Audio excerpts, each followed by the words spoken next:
A great hymn with staying power is one that can cross all generational lines. I think that hymns that have staying power throughout the centuries are those that are based on universal themes. Is the text relevant today as it was relevant 100 years ago or 500 years ago?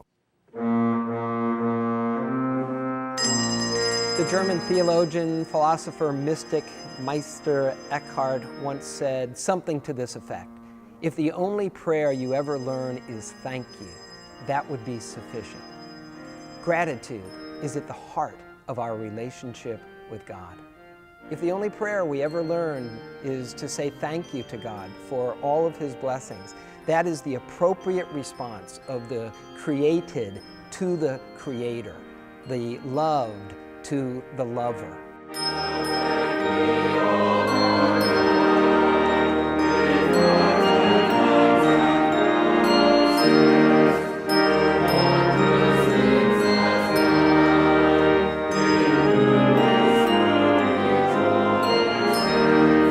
Now Thank We All Our God was written during the time of the 30 Years' War, which was 1618 to 1648. In the mid-1600s, Martin Rinkart was a Lutheran pastor in Germany who was faced with just a myriad of turmoil, not just in his own personal life, but in the lives of the town where he lived.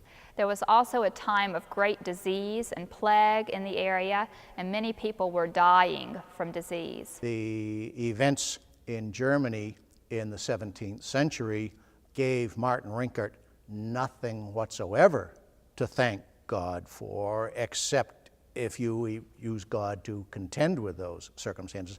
They were very grim medical and political and military circumstances. Martin Rinkart wrote the text for his family to use as a blessing at meals.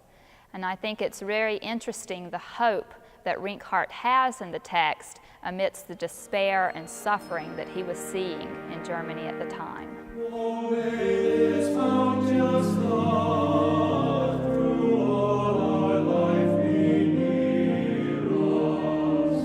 We tend to view our lives from too limited a perspective. Are we really in a position to say that any given circumstance really is for good or for ill? I don't think so, because we only see it at a moment of time. We don't see it against a larger backdrop of how God might be using that event. And so the life of faith should teach us, or could teach us, that we can trust this one who made us, who loves us, even though we don't always understand what's happening to us in the particular moment or season of our lives.